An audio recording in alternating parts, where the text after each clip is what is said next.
phone numbers and menus and everything in the marketplace. And so as a freshman, a friend and I went home that summer and decided, we were going to start a business to solve this. And so what we initially did was put up a website that had scanned all of the menus, digitized some of them, and we created an online ordering system. This is sort of long before you could order online from the likes of Domino's or Pizza Hut. Grubhub or Seamless if you're in New York. And so we came to these restaurants and we said, people want to order online. And they said, we want a website. Okay. So we're going to take your menu, we're going to put it into this online ordering system, and we're going to send you the orders. Well, we don't have emails. We don't have any way to receive these orders. And so we convert the emails from our system to a fax, and the fax would be automatically sent to the restaurant. So we'd say, do you have a fax machine? So the restaurant said, no, we don't have a fax machine. So we're buying fax machines and installing fax machines in these restaurants. And we created this marketplace at Ohio State called Sloopy Menus that allowed people to order online, and their orders would be fulfilled by the restaurant. So the restaurant receives the fax, it's been prepaid by credit card, and we took a 6% rate on the sale. And then we also would charge premium advertising. So if there were 70 pizza places in Greater Columbus, and if you wanted to be the first one on the list, we would sell that priority advertising. So this is a business model where you have a marketplace, students, local residents, faculty members coming, and you have the eyeballs of those visitors, which allowed us to sell them. And so we had two business models with that business. Number one, we allowed people to order online, and we took a fee for delivering that revenue. And number two, we had this media, this publication basically that had eyes. You could sell the advertising on it. So even if someone didn't order, you were creating value. So the lesson there is that, one model for business is you create something that has scarcity. So you have multiple potential businesses that might want to advertise on that. And so that was a successful model. We did a lot with our customers. We had over 100 restaurants and bars on it, ranging from single location, single owner operated, to multi-location owner operated, all the way up to national chains dealing with national marketing directors for big restaurant groups. And so that was where I got involved in client services. So we started getting questions, right? Questions like, can you build us a website? Can you design us a new logo? Can you make us a new menu? Can you place an ad on TV? Can you place an ad on radio? I want to be on that billboard over there. And so being the hungry people that we were as entrepreneurs, we said yes. And then we went back to our departments and had to figure it out. At the time, we had some raw skills, design, development, things like that. But when you have all of these questions being asked, we wanted to say yes to. We wanted to grow our business. We wanted more revenue. So in the process of serving these customers, myself and my business partners, we learned how to do advertising, how to manage advertising, how to buy advertising, how to design collateral, how to design different pieces for different mediums. Our efforts were across digital advertising, all the way to traditional, to broadcast, radio and TV. What happened was we ended up graduating and moving on to the next chapter of our lives, and we had a business that was facilitating millions of dollars a year in transactions, and we were able to sell it. And that was my first, and only so far, successful exit. And what it did in me was plant a seed around, creating value and the ability to sort of execute on a vision and deliver on it. Now, so far that sounds pretty good. Had this business, sold it, but there's a big lesson in this story. So in building the online ordering system, we licensed software, we licensed technology from another company who had done a similar thing at another college campus. And to reduce the capital required to build a system ourselves, we created an agreement with them that we gave them a percentage of our money made on using their software so that we could pay for the use of it on the margin. This allowed us to start up the business with less capital, and the money we made, we would pay them a percentage. Well, that had a 40-page legal document attached to it, and as 19-year-olds, we signed it so we could get it done and use their platform and make our business work. Well, when it came time to sell, they executed a clause that was buried in the agreement, which was a refusal of transfer, which meant that the company who we had arranged the sale of business to could not use our system. And the system represented basically the underpinnings of the site. It represented the flow of revenue, the flow of orders from customers to restaurants. And so they were able to exercise that legal right, and we had hired a lawyer, there's nothing we could do, and they vetoed our original sale. And we ended up having to sell it to them, this company who had licensed us their software, for less than 1/10 of the price that we had been in contract for with the original purchasing party. So here I am, age 22, built this incredible, in my opinion, incredible business. And our exit was destroyed. And in fact, the money we sold it for is so low, I don't even like to say it out loud because it hurts that much still. But I learned something, and that is to always read contracts very carefully. And at age 22, I'm thinking, well, it's great that I found myself at this fork in the road where, well, I could have had a nice exit. Instead, I've had a really nice lesson, and it might have cost me a lot of money, but it's one of those things that you'll experience as you run a business, where there's just painful lessons. Some people learn them much later in life. I was thankfully young, and I took it in stride because I felt that it was, even though I lost out on hundreds of thousands of dollars, it was cheap in the sense that I wouldn't make that mistake again. So fast forward, I graduated from business and got into the business of lighting. A family friend had a physical showroom selling chandeliers, decorative lighting, all the things you need to outfit a home with lighting.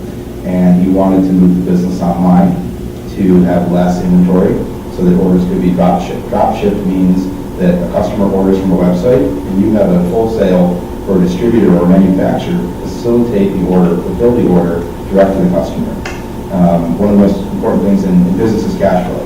And so it means that you're already getting paid before you're selling the underlying good. And so that was a good business model to be in. So we started this business and things are going great. We build these websites in a cottage industry of lighting manufacturers who don't even have digital Excel spreadsheets of their products. Some of them had no photos of their products besides the ones that were in their catalog. And so we hired a team, we did all this data entry, we built these 5 lighting websites, built over 50,000 products. And things were going great. And then in 2009, 2008 kind of began, the housing collapse. Burst of the bubble happened.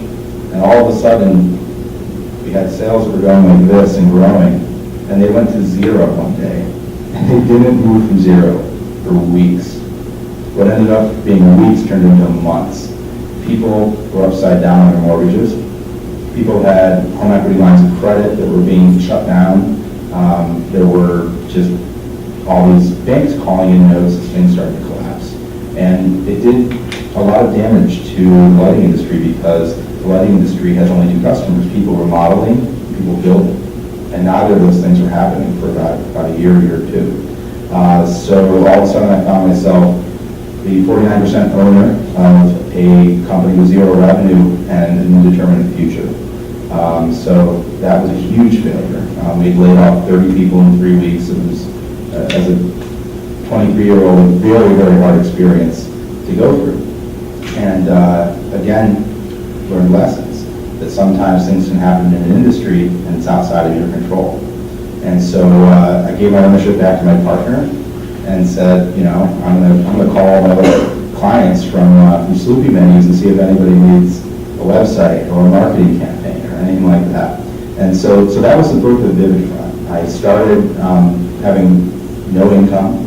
I'd just given back my ownership and I needed to pay my bills to live. And so I sent out a bunch of emails, made a bunch of phone calls, and let everybody know that I was back and available for consulting, for advertising. And in the midst of the economy collapsing, it's actually a huge opportunity for marketing companies because it's a time where businesses need growth, businesses need to reinvent themselves, appear better than their competitors. And so I was inundated with interest, and I had so many callbacks and email backs that I immediately had to convince a friend to become my partner, hire people, and in literally 3 weeks, went from sending these emails to incorporating VividFront back in the spring of 2009, And from there it began. Our first customers, our first business was really in just websites and online marketing. We did a lot of logos, a lot of small projects and stuff like that, but we were pretty well focused on small projects. At the time, our average project was maybe $2,000 to $5,000, and that may seem like a lot, but in the course of building a website that's custom, that's not very much. As the business evolved, so too did I. I began to really understand what it's like to be in a business of people. So when you sell a chandelier online, in the case of the lighting industry, markup was 1.8 to 2.5x, meaning if you bought a chandelier for $100, you sold it for $180, you made $80 in margin, and there wasn't much labor involved in fulfilling that order. With services businesses, consulting, websites, it's all margin on labor. So if you charge $100 an hour and the person who's working, total cost of compensation is $50 an hour, you have this 50% margin you're making on time, and all you really have to sell is the time of your employees. And so as time went on, you began to learn, listen, there's some projects you can't take on, there's some projects you can.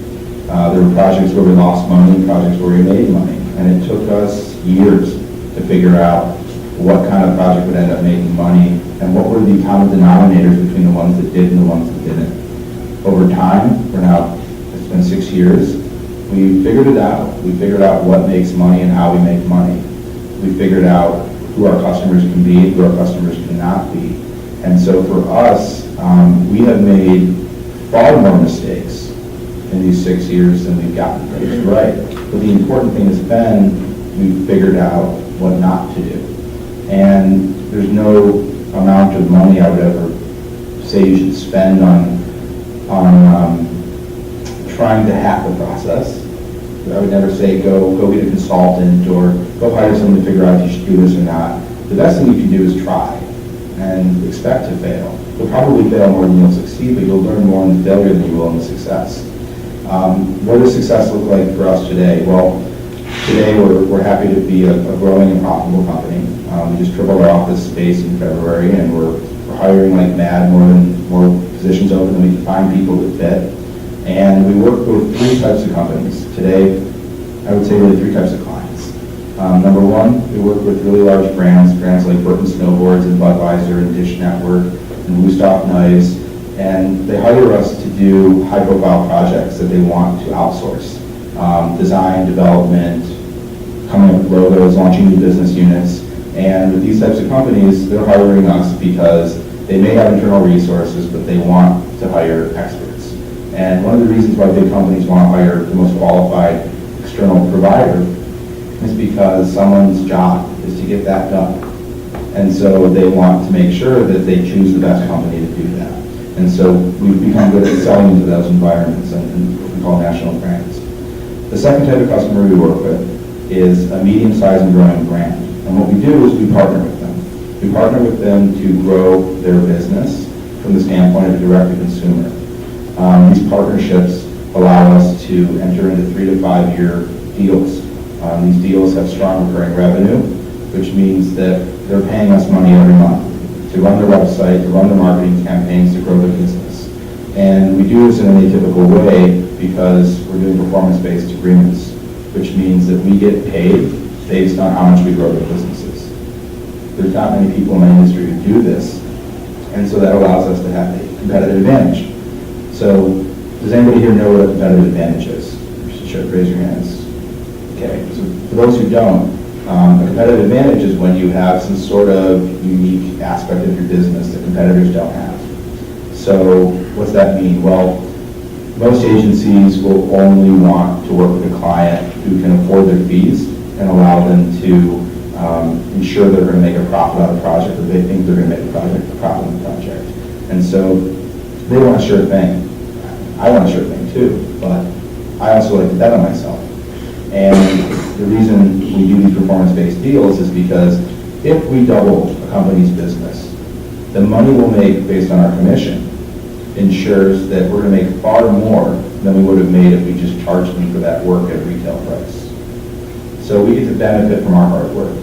And then we set up these contracts to have minimums. And the minimum paid is the cost of labor of our team members who work on the project. So the worst case scenario is we don't lose money.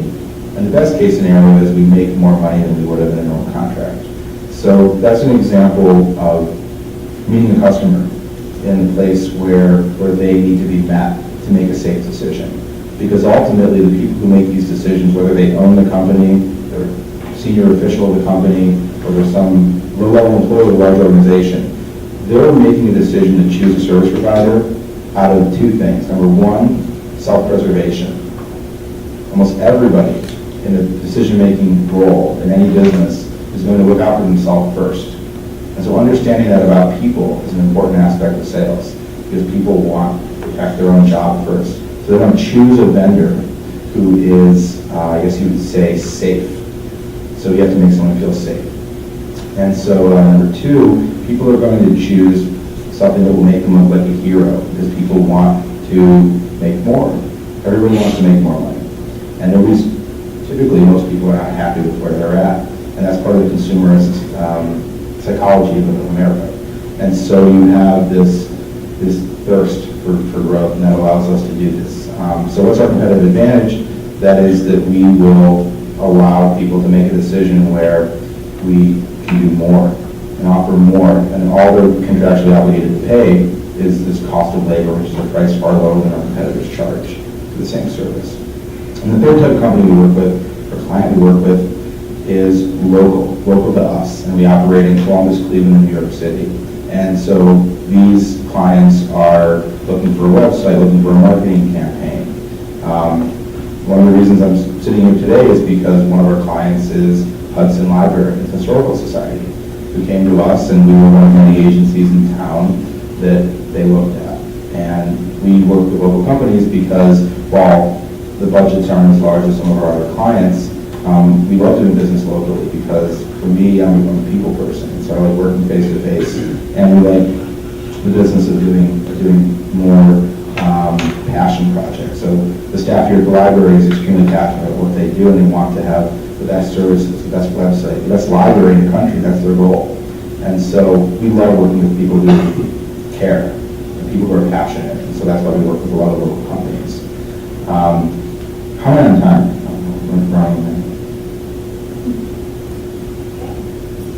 Good? Who would like to go ahead? Okay. Any questions? We're going to take the questions until after everybody's spoken. So that's the overview. Thank you guys for your attention.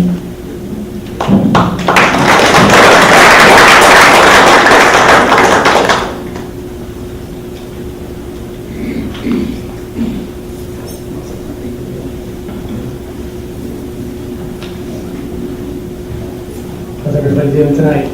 Is there an update on the score? It's only 7, so just starting. My name is Eric Bachman. I'm the co-founder and chief experience officer at TAP. And this is Dan. I'm Dan Clammer. I'm the co-founder and creative director. That story goes back to 2009 when I started my second job out of college. I walked in the door the first day. I was hired as a graphic designer at a company called Find Away World, and Dan was sitting there in the office that they put me in. So, he introduced himself, basically got me on board, and we had a ton of stuff to talk about, both designers. Dan was probably the most talented front-end designer I had ever met, and that was quickly that I saw that. So as we became friends over the next year or so, we started sharing stories about freelance design. We've both been doing a lot of that. It consumed our time during the week and on the weekends, and we saw this need. We saw the need to allow for people to be able to develop and design their own products, whether it was a web page, whether it was a digital flyer, an announcement, anything like that. So we both had a desire to start our own business, and we came together and basically said, there's this problem out there. The problem was that people just didn't have the ability, if they weren't a designer or developer, to go and create something online and share it with their friends, their family, whoever they be on social media. So, we were talking about this idea, and we said, we can make a really simple solution. Both being designers, we kind of had what it took to create this. So, we started brainstorming, and we're like, let's do this. So I think back now to 2011, I remember the day, I'm writing a personal check out to the Secretary of State of Ohio to incorporate ourselves as an LLC. And, you know, going through my head, I'm like, what are we doing? We really had no idea what we're doing. So, you know, submitted that check in there, and we just started building. We started doing what we do, and that was making a simple website to allow people to create their own web pages, essentially. And we were doing it based on the idea that people wanted to share announcements, whether it was a birth of a new child, they were getting married, whatever they had to do to announce, then they could share it on Facebook. So, you know, that was 2011. And our goal for trying to do this was, we wanted it to be as easy as writing an email. We wanted it to be as just dumbed down as possible, so it's just like, it's something that the user actually wanted to do. And I think we came up with a pretty good solution, and I don't know, go ahead and talk about, we brought the idea to some advisors and some investors, actually previous president of our old company, and he really helped with advising us on what to do next. And Yeah, we were lucky to have some mentors already that were able to help us kind of the next steps in the business. Really what we did was we started prototyping it out, and we showed them basically what we were thinking, and they gave us some really good advice. But in that advice, you know, part of our struggle was, at what point do we kind of commit ourselves to this full time? So we knew we had a great idea, we knew that we had people who believed in us, and we were willing to take a bigger risk, which was quit our jobs, go full time to make sure that we could get this thing up and running as quick as possible. So back in September 2011, Dan and I decided to go full time. At that point, we didn't have any funding.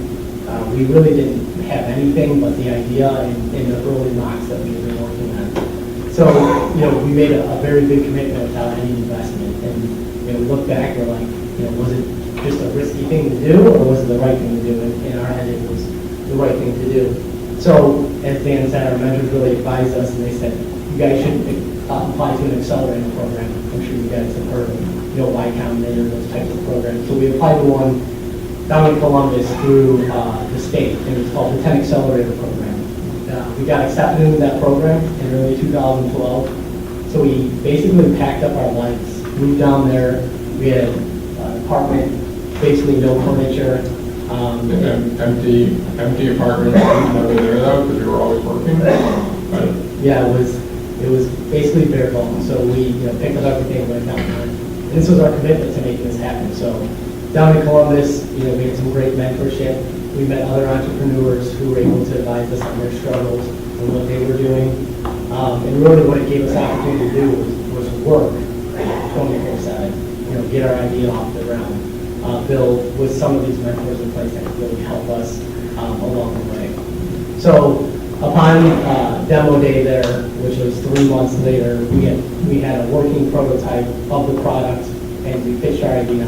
Coming out of that, we had raised $400,000 from local Midwest investors to get the company off the ground. and demo day is when you would pitch to a slew of investors and mentors that are connected to the 10 Accelerator program.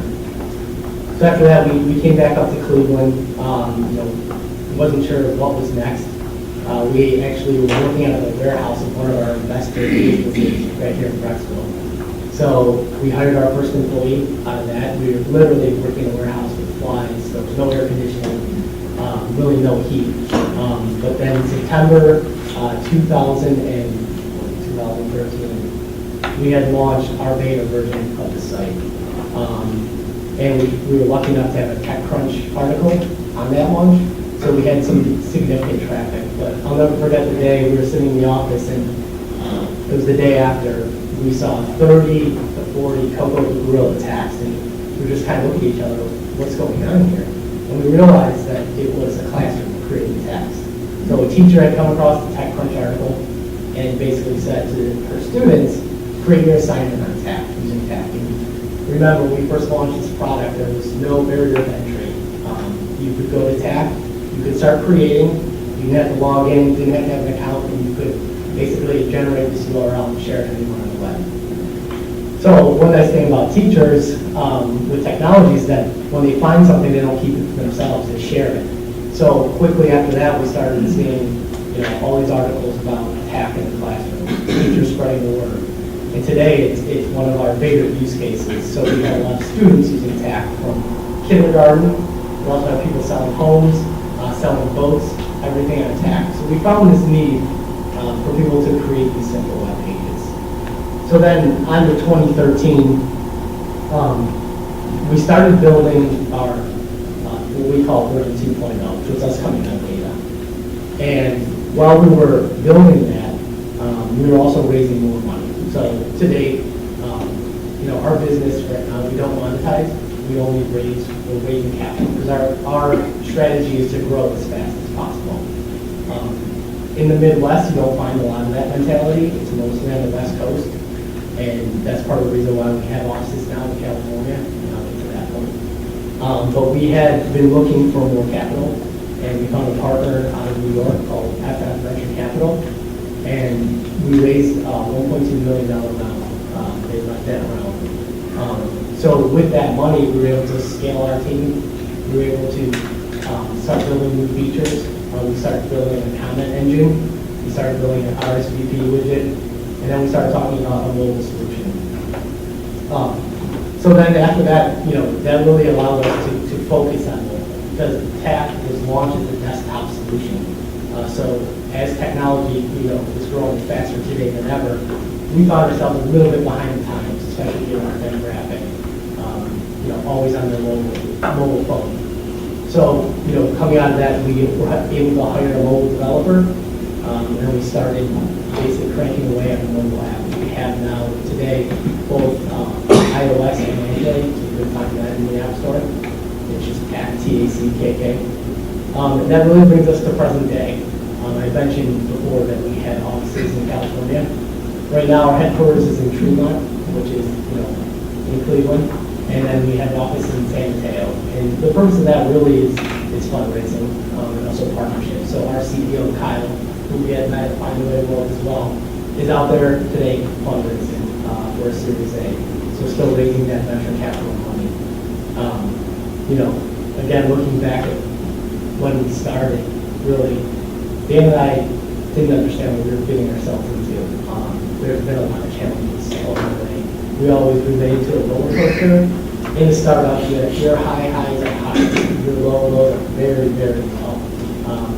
In a day, you could be, peaking and then very low. So, there's been a lot of struggles just running the business, being two designers, learning, the accounting, working with legal teams, partnerships, everything outside of product, which is really where we're comfortable at. You learn it, and the 10X program was able to really help us get to this point today. But also, I think surrounding ourselves with mentors, advisors, people who are better than us. And that's kind of what when we hire people, we kind of lean on that. Everybody that we bring on board, we want to make sure that they're, obviously, their skill sets better, that they're better than us. They move our business forward every day. And one of the ways that we can attract talent in Cleveland is that we offer equity to anybody who works with us. So, another West Coast mindset. We're very different than a typical corporate company. We don't have a vacation policy.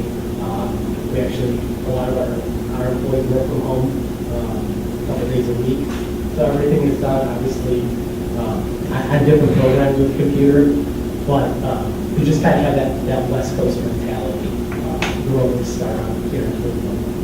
So, again, a lot of struggles, a lot of highs and lows, but making mistakes is the way that you learn and you move your business forward. You have to learn from those mistakes. If you're not making those mistakes, you're not doing enough.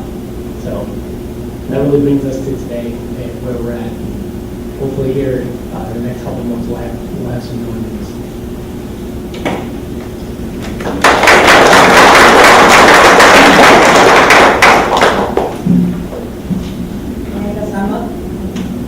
I'm Elizabeth Pryor, founder and owner of Chill Pop Shop. We produce handmade artisan ice pops here in Cleveland. I also just want to introduce the other half of Chill Pop, Maggie, who's in the back. Kate really quick. We tend to joke that whether it's a conference call or a meeting, I tend to be the talker and she's the note taker. So that's how I got up here tonight. And she's the equally important. So if I start the story of Chill and my story, I think if I share anything for people to know about me is that I have to be passionate and engaged in anything that I do and have a genuine interest in it. So I graduated from college with a degree in religion with no intent to use that for anything related to a career, but it's just what I found interesting and enjoyed studying. And came back to Cleveland and started a career working for some nonprofits that started off really well, but it didn't take long for me to realize that I really wanted to work for myself and create a business. From there, I went and attended the Institute for Integrated Nutrition in New York. Having been an athlete through college, I was always interested in fitness, health, and wellness, and I didn't want to take the traditional approach, especially after having studied religion. I wanted to take a more holistic approach to nutrition and learn about that. So everything from the food system and sourcing our food and food politics and how whole natural foods have healing properties and things like that. And from that experience, I was certified as a holistic health coach. So my initial business was Elevation Holistic Health, eventually 3 Peaks Wellness, where I worked as a coach with individuals and small groups, yoga studios, things like that, taught cooking classes, and was very much in a service-based business. And I had personally moved down to Columbus at the time, just for a change and something new. And Maggie was there, and we loved it there for a few years. And I was just starting to really grow my client base when an opportunity in a completely different field came up that I felt I couldn't pass by. So the business was completely tabled for that opportunity, and it didn't take long for me to realize that that wasn't necessarily the right fit for me. So I stuck with it, again, being an athlete and not a quitter. I stuck it out for a couple of years. And right around the time that Maggie and I were drawn back to Cleveland, resigned that position. So we moved back, our families are here, and really had no idea what was next. Just knew that it was time for me to work for myself again and that we wanted to get back to creating something and not really knowing what that thing would be. I like to call that my 30-something sabbatical. So I happened to be, I think probably just online or Pinterest, and saw a picture of a popsicle, a gourmet popsicle. And with our love of food and being foodies, Maggie and I were huge fans of Jenny's Splendid Ice Cream out of Columbus, which you may know because there are stores now everywhere, and the shops in Sugar Falls not far from here. And that just struck us as like Jenny's but on a stick, just really cool flavors. And we thought, well, that's really different. And I said to Maggie, wouldn't it be cute to have a little popsicle shop? We never would have the standard ice cream shop, and we hadn't really heard of anything like that. So we laughed it off and thought that'd be funny, down the road, because we had no food-based background or culinary background or knew anything about food business. But that little joke turned into 3 weeks where we started to really look in the background of how we could start this business. And so we did a little bit of searching online and found that there's quite a gourmet arts and popsicle movement nationally. So that gave us a little bit more confidence that we needed that this could actually be a viable business of selling popsicles out of the stand. So most major metropolitan areas had arts and popsicle companies, and it hadn't quite hit Cleveland yet. We were very fortuitous in timing that the Cleveland Culinary Launch Kitchen had just opened in Midtown near Cleveland State as a food business incubator where home-based or other food businesses or aspiring food entrepreneurs could go and have commercially licensed kitchen space. Because contrary to popular belief, we cannot make popsicles out of our house and sell them legally. So it does not fall within cottage foods and baked goods and jams and things like that that you might see at the farmer's market. So we were able to go and tour the kitchen and get licensed to operate out of there. We literally just tested a couple recipes at home that we had some ideas for. Our first 2 are still some of our best sellers, which was a sea salt strawberry cream and an avocado mint chip.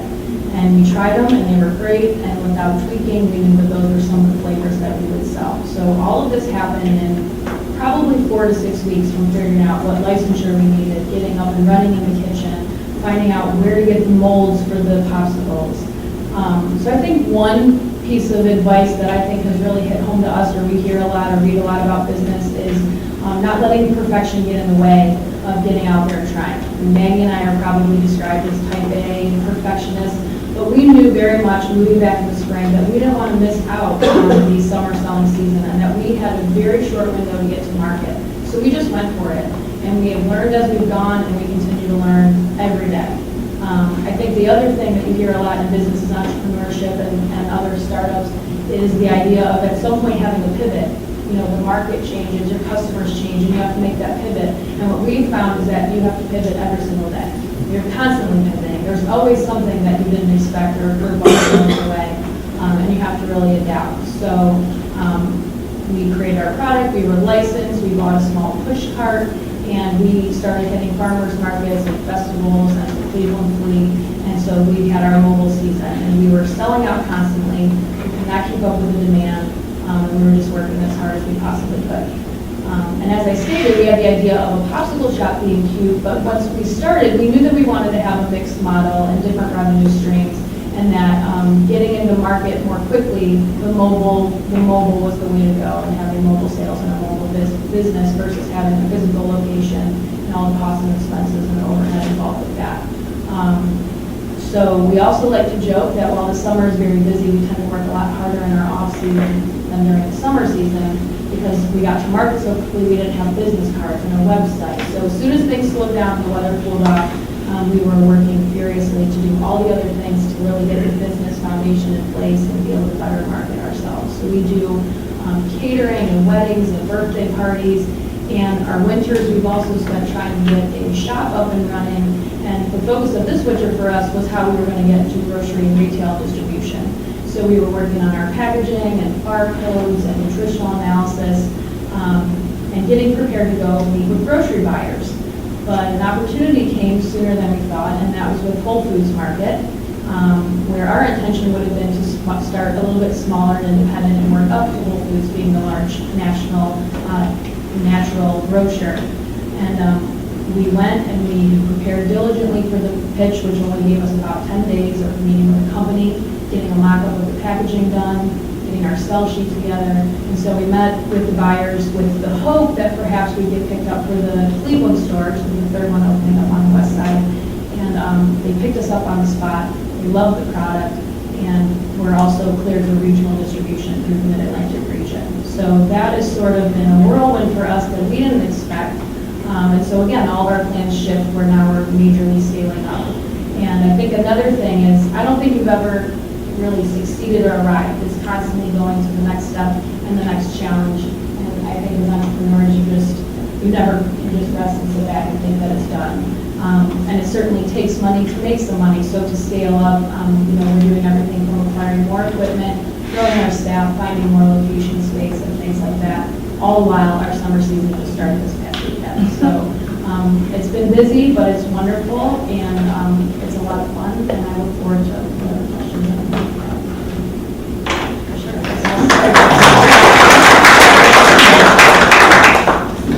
I want to know, the West Coast guys, and you especially, but how do you integrate holistic approach in your business model? I mean, when it's such focus on the bottom line, where did you find information on how to do that? Because I haven't been able to go things like that. And where did you come up with I think for us, it starts with our values. There are certain things that just go with our product that we're not going to compromise. So we use all Ohio grass-raised dairy in our creamy non-vegan popsicles, which is certainly not cheap, but we find a way to make the margins work. And that's something that as we scale up and grow, we're not going to compromise that. So I think if you just find a way to work it in from the beginning and know what your values are, and as far as just running your business holistically, I think two things. Again, that's the culture that we're creating, just from how Maggie and I want to run our business and live our lives, to then how we grow our team and people that share those values and want some flexibility and balance in life. And also, I think that whether it's a tech startup or a food-based business or product-based, I think that what we have found in Cleveland is that there's an incredible sense of camaraderie and support in the small business community, especially in the artisan food community. So we were very fortunate that there's an amazing network out of that culinary lunch kitchen, and amazing, there's 100 plus vendors out of the Cleveland Flea that are just small artisans and makers, and everyone just has a real sense of camaraderie and just leaning on each other and giving advice. And This isn't the first time that Eric and I have met, and we've sat down and talked about raising capital and things like that. So I think it's just we're very lucky here in Cleveland to have that open sense of support, and I think that helps it to not get so corporate. I definitely agree. Coming up with values early on is important. And I did that exercise early on. I mean, for us, it's about simplicity and experience. So if you go to tap.com, you'll see that it's as simple as possible in user experience. I mean, we're obsessed with those two things. You have to. You have to eat, sleep, and breathe, what you represent. So I think that's really important. But like Maggie said, it's important really to surround yourself with other entrepreneurs, business owners like yourself, kind of understand what they're doing to move their business forward and just kind of take advice. But another great point that you hit on is that every day something is different. Like I said before, you're going to make mistakes. You're going to succeed, you're going to fail. But you're going to essentially, we call pivots probably something a little different because they're bigger in our business tech, but you're changing constantly, so you have to really adapt to that. I have a question for all of you. As entrepreneurs, how do you decide on LLC, partnership, or incorporation? I can make first. We didn't.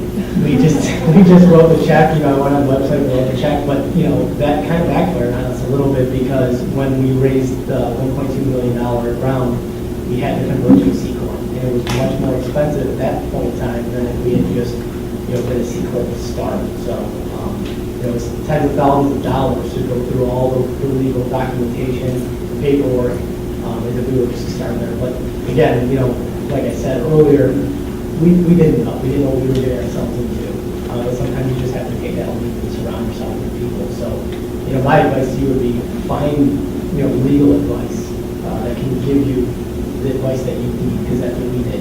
We found a really great attorney who's been able to advise us from that point on what to do and save us a lot of time, a lot of money, and a lot of frustration. It's Thompson Hine. Our specific attorney is out of Cincinnati, but he focuses on venture capital. So how did you originally form your company? As an LLC. One note on the LLC thing. So we originally started as an Ohio LLC, property partnership. Originally had 2 partners, and then 4 partners, and then 3 partners, and then 2 partners. And then I recently bought out all my partners, so I'm only one. Huge mistake I made was not converting to an S corp or a C corp. And so in 2014, as the only owner, found as a partner, LLCs become useless tax IDs that only offer liability protection. There's no ability to shield income. So all of the net profits pass through to me on a K-1, which meant that I paid both sides of employment tax, the employer side, employee side. So it's important to definitely, my lawyers at my CPA were like, you just never called us. Yeah, but so I'm paying that tax, probably literally and figuratively, but you really want good advisors, you really want good lawyers and CPAs, and you want to meet with them frequently because if something changes, the nature of ownership, percentage of ownership, you're going to be raising venture capital, Delaware C Corp is like the standard there. But anyways, yeah, it's all about, aligning yourself with the right resources and communicating with them, and don't make the same mistake I did. If you're the only owner of a business, you probably don't want, a normal LLC, you want an S corp so you can have your own wages partially expensed, which changes the taxation. Someone else had their hand up back there? Do you folks end up by creating a team of a board? Not each of you had your opportunities to be able to have some battle scars, but since that time, one of the things I was going to ask is whether or not you found attorneys to assist you with the business documents, the legal documents. What about a board of a few people for each one of your companies? I think everybody would probably have a similar answer, which is it's really important to surround yourself with advisors and not necessarily a formal board, but to me, the prerequisite to be a good advisor is you need someone that you'll listen to and someone who will call you out because it's very easy to get inside your own perspective in your own bubble. And the most important thing is to have, you don't have a partner that can do this. You need to have an advisor who can shake you and be like, what are you doing? You know, look at the facts, look at this differently. That's really important. I think a lot of people look inside their circle of friends and family. Those people are biased, and their default will be to support you and tell you what you want to hear. You need someone who's going to dish it to you cold and true and not hold back. So that's my answer. Advisor. Are you doing that? I guess that's my underlying question. Are each of your companies doing something like that? Yes. We do have a board of directors, given the fact that we raise venture capital money, that's part of the process. So we have a 5-person board of directors that we have to technically report to, keep them updated on the business and where we're at and how we're making progress. Yeah, we don't have a formal board in place at this time, but we've been working to put it in place. We also have some very solid mentors that may transition into a former board role, but we're being strategic about, what positions and roles and expertise we want on the board. In some cases too, it makes sense to, find those advisors, those mentors, and offer them a board advisor role. It doesn't necessarily need to be a board director, but they can offer their advice to you, every so often throughout the month. Question for the TAC guys. I'd like to hear more about the VC funding. In getting that funding, it sounded like it was $400,000 at one point, followed by 1.2. Generally speaking, are you still significant owners in the company? As part one, and part two, you mentioned you're not monetizing at this point. How do you see yourselves monetizing things eventually? Yeah, so when you raise funds, you dilute yourself, what you're getting at. So yes, we've done that. We still hold a significant amount of equity in the business because it's all based on valuation. But yes, we have taken dilution. The part of that is to get that fuel. Money is fuel for us. So if we have money, we have time, we have fuel. So we can pour more fuel on the fire. So that's really how we get to the next level, which is when we're raising more funds, we want to make sure we increase our valuation. And the second part of your question? Oh, you said you're not monetizing Correct. things in the company right now. You're strictly looking for more funding and growth. I mean, eventually you'll have to monetize. With you being the founders, what avenue do you see yourselves taking to do that? Yeah. The nice part about TAC is that it's so open and flexible. We have tested out a couple of different monetization, I would say just tests in general. We do allow you to go and buy a custom domain on TAC. For $7.99, you could throw in a custom domain and use TAC to host it. So, that's one of the things that we've tested out. We haven't focused on that at this point. We understand that at some point it's going to come, we focused on growth. But, given the flexibility on TAC, there's a lot of options. We'll look at our product and see, we would never take the advertising avenue because I think how obsessed we are with design and experience. But, just offering different products, upselling different things, there's options for us, and we will explore those in the future. Yeah. Sounds like you made a lot of mistakes along the way. Some of that is applauded because you get from point A to point B, go as fast as you can, take one step forward, 2 steps back. What are you learning to minimize your mistakes so you can maybe not move quite so quickly, but take 2 steps forward and move a step back? Yeah, I think it's like my nature to not sugarcoat things and be really upfront about failure because I like to fail. I don't know why, but I like to make mistakes. And I guess the reason why is because to me, there's no predictor of whether something's right or wrong until after you do it and experience the effects of the decision. And so most of the mistakes I've made I thought were not going to be mistakes before they ended up turning into them. So the mistake is like, failure is like the outcome, but they don't feel like mistakes when you're making those decisions. And I also think I make less today than I did yesterday. And I made more mistakes yesterday than I did the day before that, or vice versa. But yeah, it's, you know, I'm a work in progress. I don't profess to be an expert at making the best decision.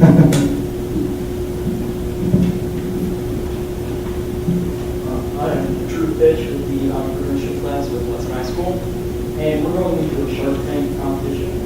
And I was just wondering what specific things you did during your pitches to companies that helped them pick you up and you I think, well, we've been in different pitch scenarios where we have pitched for loans and financing, and that went well. And we've also been in scenarios where we're pitching a product, and that went well. And I would say more than anything is preparation. And that was some of the feedback that when we got when we were in front of full booths was that they were truly impressed with our level of preparation. Where actually Maggie and I went into it feeling very underprepared. It was our first meeting with the buyer. We had just put together a sell sheet. We had just done the packaging. But, you know, we studied our product and our market to the point that we knew who our competitors were. We knew who was on the Whole Foods store shelves here in Cleveland, even though they were out of North Carolina. We knew that for displays, those boxes of our competitors or frozen products, since we're in a frozen segment, had a vertical and horizontal display each side. So this way, those stores, the retailers that are stocking shelves, depending on their shelf space, could go vertical or horizontal, moving it. So I use that as just one small example of then sitting in front of the buyer that we were pitching to was blown away when they saw that packaging and knew that we had, you know, been that meticulous. So I would say preparation really, and just to be prepared for questions, because you never know what questions are going to come up. So as long as you keep your composure and, you know, if you're prepared, you should be able to answer anything that comes up. I mean, I think you hit it on the head with that, you know, being prepared, understanding your market, your audience, you know, having a very to-the-point, precise pitch deck. You don't want it to be too long, you don't want it to be too short. You know, make sure it's legible, you know, very simple, clean, and make sure you practice, you know, a lot. You know. Sit in front of your friends and your family, go through it, know how long it takes you, have them interrupt you, you know. Be prepared for all those things. And you know, if you're prepared for that, you're prepared for anything.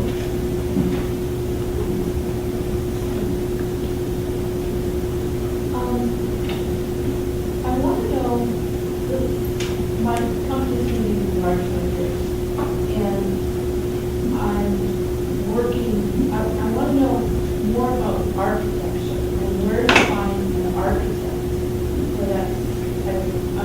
I'm doing an Azure.net and graphic database called Leo Project, and I can't find, I'm not at the programming stage, I'm at the architect stage, and I can't find somebody that, so if you could address it all, either how to find someone, or what the process is of going to the architecture. I used to do development, but it was back in 2000, which didn't know. Now I'm lost with this architecture stuff. Well, I think the best thing you can do is surround yourself with smarter people, and that's what we've done. The best way to do that is to network. I mean, 10X was a great start for us. We got to know a lot of awesome developers there, or just even like locally. This Friday there is the Tech Pint Summit, which is another place to meet and mingle with other entrepreneurs, but also developers. And then also just the web, if you on LinkedIn, Angel Co, being connected and just constantly seeking developers, and I guess just reaching out. If it's, I think determining how good of a developer they are is an interesting skill set in itself, and that's something you just learn over time. But I think once you get started, you're getting a better idea. So I think just the more you start networking and get to know these smart developers or smart engineers is step one. So that's my advice. I mean, and don't be afraid to jump in and ask questions. I mean, that's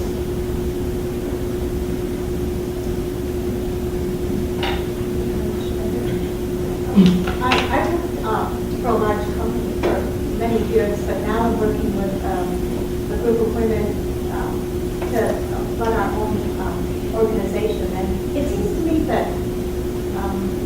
so exciting to be able to make your own rules in a way, when you are starting something on your own. But it seems really scary in sort of the human resource part of it. You know, how do you decide amongst yourselves who gets paid what? How do you determine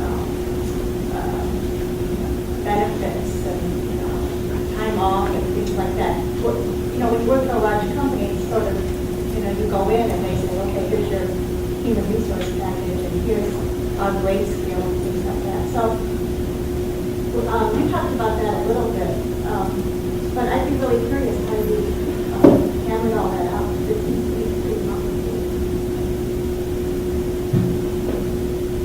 We kind of started just at phase one. We looked a lot of it up online, you know, asked our mentors, asked advisors, asked fellow entrepreneurs, and then we decided to take what's right for us. You know, we do have these, we've outlined the values that we want to grow our business on, and what are we willing to, you know, kind of put ourselves out there for, what are we willing to hold back. So, you know, at TAP, we don't have a vacation policy. If you need a vacation, you take a vacation. You know, if you need 2 weeks off, 3 weeks, 4 weeks, whatever it is.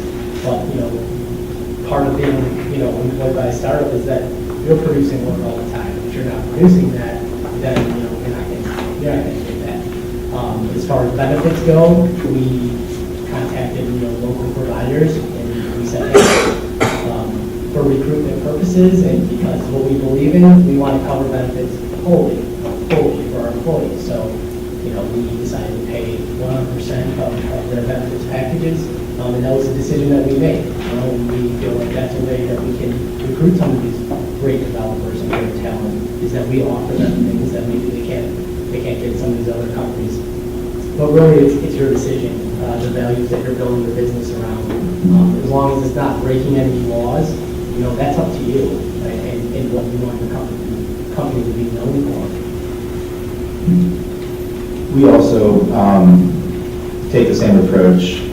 What I call it, what my philosophy is with how to treat employees and what to do about pay and benefits and everything is I treat them how I want to be treated. And one of the reasons I'm self-employed is I don't want to work for anybody. And I try to create an environment that I want to work in. So what's that look like? Again, same as them, unlimited vacation policy.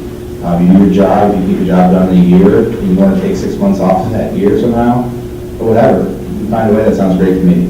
But just like them, you have to do things as an employer to be competitive.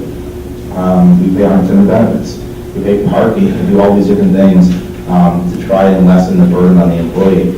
And also, as a small company with venture funding, or a small company, we're not funded, but by all accounts, we're small, which means as an employee, there's a level of risk to joining a startup that could fail, or a small company that could go out under.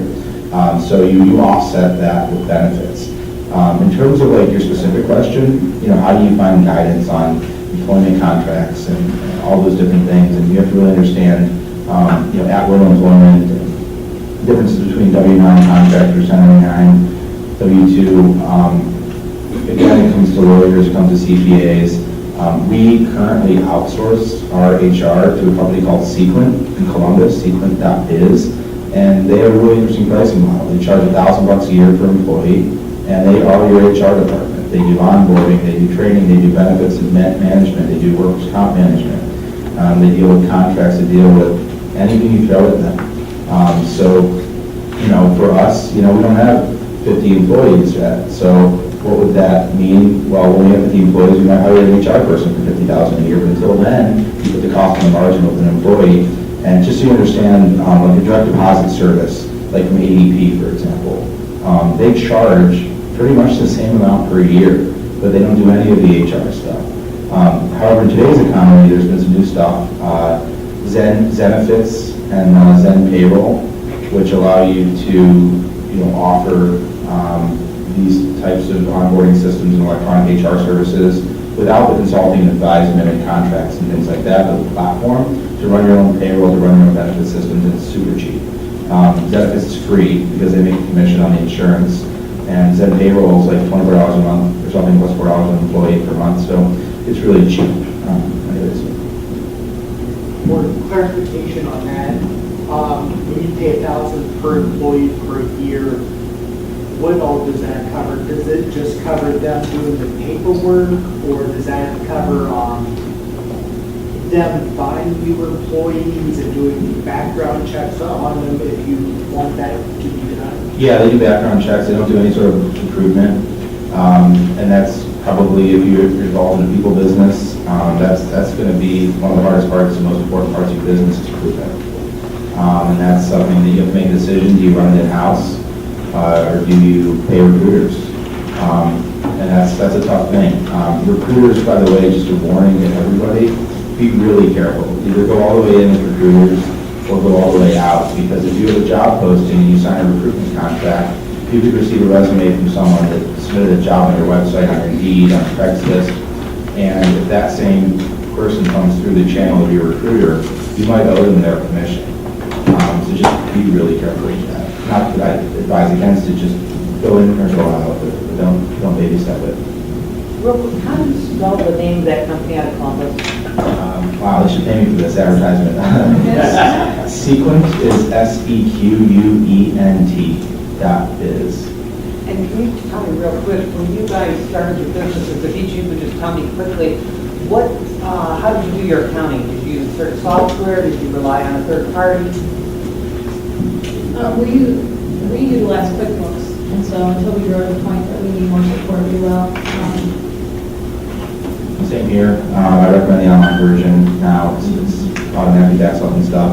You can outsource bookkeeping, which will prepare your ledgers and P&Ls and all those things for a CPA to look at the end of the year, or quarterly to look at your estimated payments. But there's something called bench.co that like $250 a month does reconciliation and ledger accounting and gets your chart of accounts right. And log into your QuickBooks for you and load everything there. It's really easy.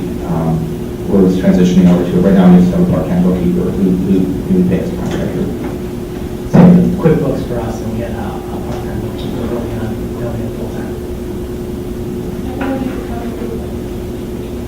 I had QuickBooks online, and if you don't, if your money comes in from the bank, your transactions, and if you don't post them, they lose them. You hear me? They lose them. The money comes in from the bank, any transactions, post it. Don't let it be lost. If your transactions are lost, I'd recommend, like, if you export the ledger from where those charges came from, you can re-import it into QuickBooks. Unless it's a computer. Oh, right, yeah, and that, yeah. Do you make use of, or are you members of Chamber of Commerce? Because you're more of the nature of your business is local as opposed to local. Yours is probably more local, but it's, and you mentioned that you like to work with local businesses. Are you members of the Chamber of Commerce? And what advice would you have for someone who's up and coming, who does more national, has a more national presence as opposed to local? The only thing I can speak to that is it kind of depends on what your business or your industry is and maybe even your personal preference. So we are not formal members right now. We've considered membership in a few organizations, but some things have been a little cost prohibitive for us being a bootstrapping startup. But we have gone to conferences and educational events and networking events, and the business-to-business scene is not exactly the right fit for us right now. We have found so much more benefit, again, just networking and collaborating with other small entrepreneurs and true small businesses. So that may change over time, and we're pretty open-minded. So again, we try to participate in a network, but for us right now, it just hasn't exactly been the right fit. We get more value on the other side of things. We don't participate in anything like that. My name is Ben Paul. I just wanted to, I don't know if you guys ask the customers for referrals. There might be news on that.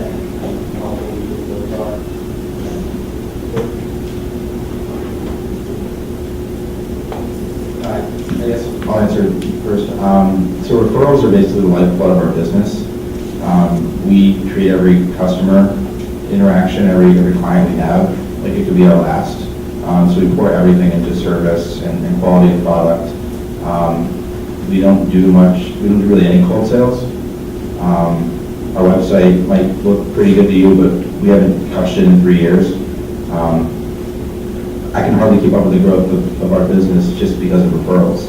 But as a service provider, that is how it should work. And up until we catch up with growth, we'll really never focus on anything but referrals. And the other way people find us is through Google. We do some SEO so that people look for what we have to offer. They usually find us. I think for us, just our product kind of refers, case in point is when we're out and someone buys it, they're constantly calling and finding where they can get it or booking us for an event. So even being mobile is kind of our referral system. We did one event this weekend and we're already getting all the calls and the inquiries. So again, without us doing very little marketing at all, we have an inquiry form on the website and we're getting stuff constantly through that. And we do stuff a little bit in the bridal wedding industry and events, and that's where we get sort of the word out and business referrals where event coordinators and wedding planners will refer us to clients, and we've gotten a good amount of business that way too. Also important for us, we built an advocate program on TAC, so we have some users as advocates out there. We put on TAC to either teachers or just users in general, so referrals are always important to grow your business. Do you have your sights on, or are people trying to push you to Shark Tank?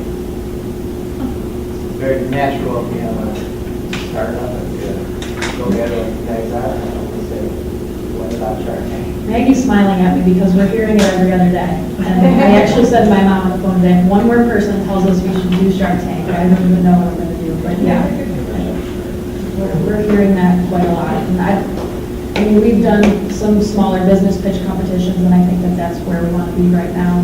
We're certainly, raising capital and trying to find our sources of funding, but I don't know that we're ready to spend our time putting the videos together and go in that direction right now. It takes a lot of time, as you guys know, the whole time to get your finances. Same question for each of you up there. Where do you see yourselves realistically 10 years down the road? And does that include, I'm an employee again? Andrew, I think I know the answer to that one for you, the second part anyway. So, 10 years down the road, we always set our goal high, and our goal is always to be the next Burton on the web. So when you're talking about pinning something, tweeting something, you'll be talking about tagging it. So we still maintain that goal. Growing our user base, as large as we can, so it's a household name. And I don't ever imagine, working for someone else now that, I work for myself. Dan might have a different answer for that, but, there's pros and cons to it. But I think for me, the pros outweigh the cons. I would totally agree with that. Two things, passion. If I'm passionate about what I'm working on, then I'm going to be doing it no matter what. And then two is, I don't think I'm ever going to be working for anyone else. I guess what motivates me has always been reaching a level of financial independence to know that I have enough resources for myself, my family, my livelihood in the future. Once I accomplish that nest egg, my goal is to spend my time in adding value to society, solving varied problems, philanthropy. We work with a lot of nonprofits on better achieving their causes, and I kind of want to get to a level of success and then work on passion projects that make a difference. And I think there's a lot of really messed up parts of our society today and problems that can be solved, spanning health, socioeconomic divides, disease. There's just so much I want to spend my time on that I can't right now, because I'm making a living for myself.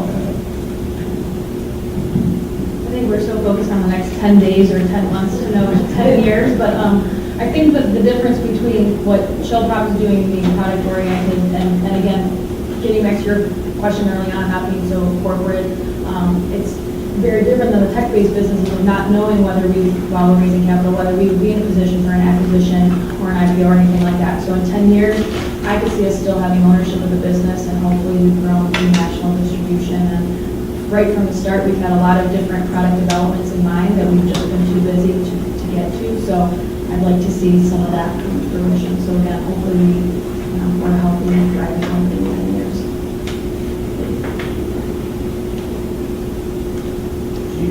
Have you made use of the Ohio Small Business Development Centers or stores?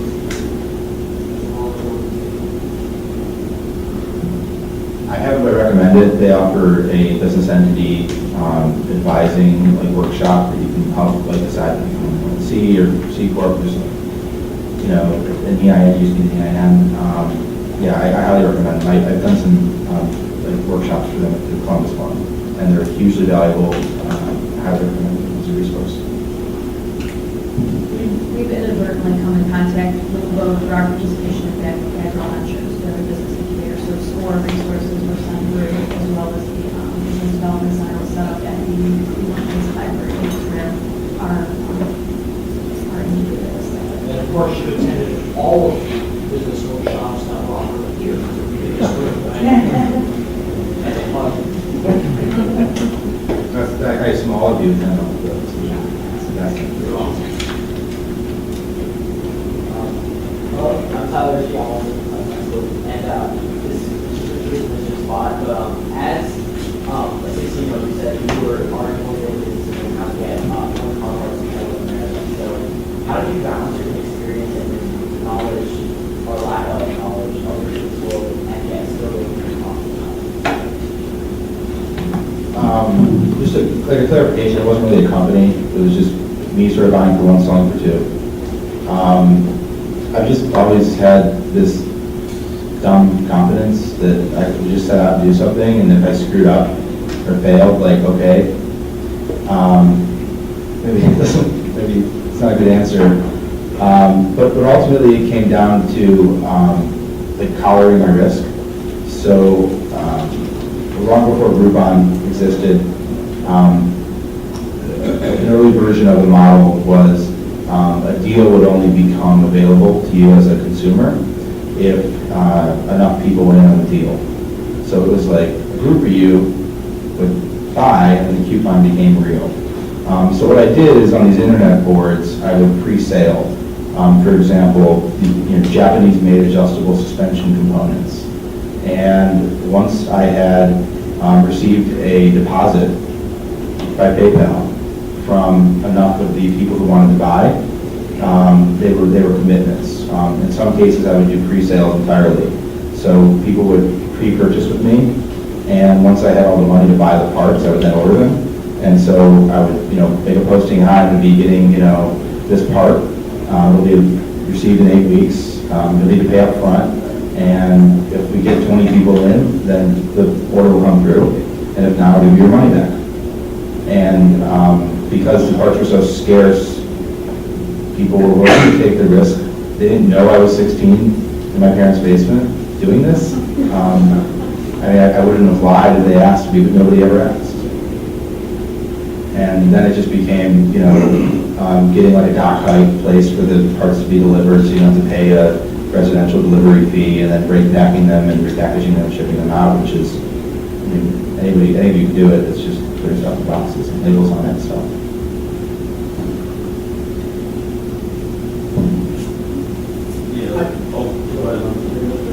I have two questions. One is, when you were doing the drop shipping, have you ever run across situations where, I know in general with drop shipping, they have your name and your address, but even though it's coming from another location, have you ever ran across some of the companies having their own name and address for reorders?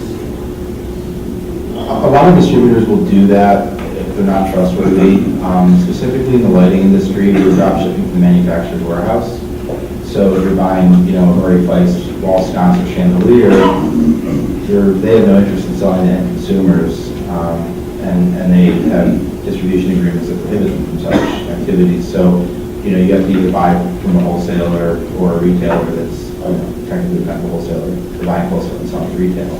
So the manufacturers drop shipped, and we had no risk of them stealing our customers. You have to be careful. Many middlemen will, try to do that, but you have to make sure you have legal agreements in place. So before you outsource logistics or start drop shipping to a distributor, make sure you have legal protections in place that they can't take your customer data and use it to solicit business directly. They still might, and they might put, a slip of paper inside to try and take you as a customer. From some of our clients that do drop shipping operations with potentially risky distributors, we recommend random sporadic test orders. So we have family and friends of the company who don't have names, they recognize, place orders to see how the distributor is fulfilling and see if they're doing any solicitation inside the packaging box. And the second question is, when you were selling advertising to like the pizza shops down in Columbus, what is the difference between selling to an independent, non-franchised, one-location pizza shop versus selling to a franchisee that has 100+ locations? For me, the biggest difference is that the owners are spending money out of their own net profit. So if they take home $5,000 a month, if they make a $1,000 investment in an ad, that's coming from their bottom line. So it's a very big decision for them to make that gamble, that investment. The marketing manager for a 100-location franchise group does not care about $1,000.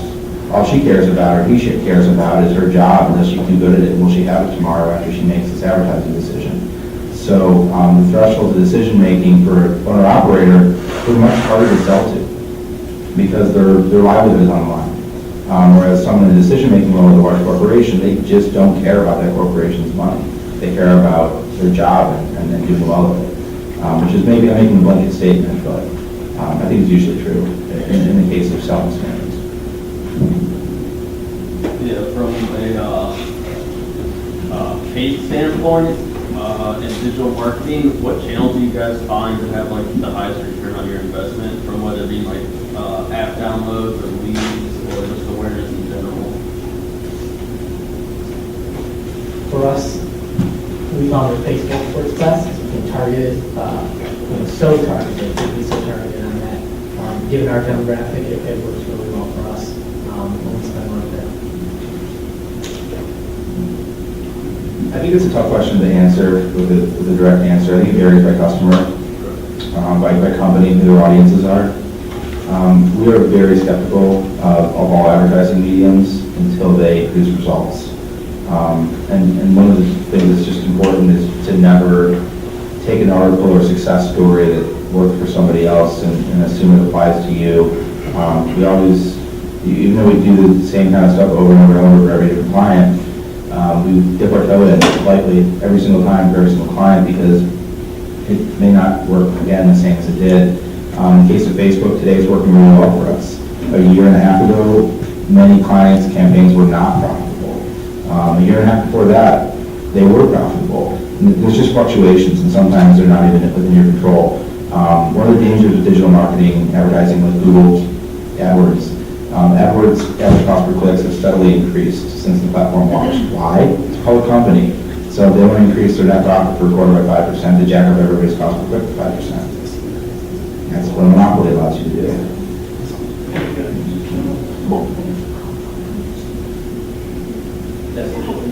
I've had sort of a negative experience with some startups locally where they're not 200% committed, because they're still sort of doing this on the side. They're a new startup, and so when you call them after they've spent money advertising and put on a website, you often get someone that doesn't respond on the phone because they've still got a day job or another source of living. But your stories don't resonate at this point with that experience.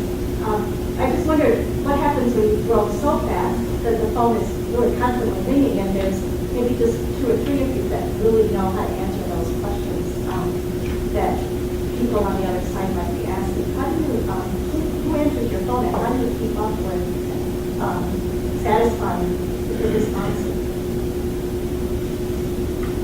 Well, we don't have a phone number on our website. So Nobody does anymore. yeah, we actually take, because customer service is really important to us, we would like to respond within a couple of hours. So with that need, we're able to scale our team but we do have somebody focused on that, responding to any inquiries that do come in, and it's all done through the web. So we get emails or we get tickets that come in, and we're able to respond to those as needed. We can ask them, you know, if they don't know the answer, they can go to one of our engineers or one of us, and they can respond to those as quick as possible. But if you start taking off that fast, typically you're able to scale with that, so that's a good problem to have. Could you talk a little bit about how you spent your money that you got in the company? Like, what did you, I mean, like, when you got in, you know, your first small business versus what you spend on now, how does that number? Yeah, so we took a look at what the business needed, you know, whether it was resources. Obviously for us, hosting is a big cost. So in order to scale that up, what money did we need there? You know, we had to have certain benefits in place to attract talent as well. So really just laying all those out and saying, okay, you know, how much money do we need, and then where are we going to allocate that spend to? So really take it as it comes, and then, you know, looking at your bottom line, how much you have left, what do you need, what resources do you need, you know, what products do you need, whatever that may be. But really for us, it was about, we knew we needed, you know, these resources, we knew we needed these products, and we had to spend this much money. So we were able to calculate that down, and when you know what you need, we were able to calculate that. It's a lot easier than just saying, you know, I don't know how much it's going to cost me. That's when we have those figures and we have that data, it's easy to make those decisions. So those things cost you more than people know? No. I think that's about, what? Oh, Betty, you've got to let Betty talk. I could go on. Thank you very, very much. Better thanks for a business teacher. Would you please say something to my students, even if they have no desire to become entrepreneurs? They're here this evening, they're in my entrepreneurship class, they're in the Hudson High School Business Club, which is a purposeful entrepreneurial program. Would you just give them a word of wisdom? Well, thanks for being here tonight. We appreciate that, but, you know, I wish I was in your shoes at your age. I didn't have the opportunity. 13 through 17. And I wish I did, because I think I could have learned a lot early on if I would have known what I wanted to do, and we would be in this place today. So a lot of the learning experiences struggles that we've been going through today, you know, we could have had an advantage if we were able to be in your shoes. So, you know, I mean, best of luck if you pick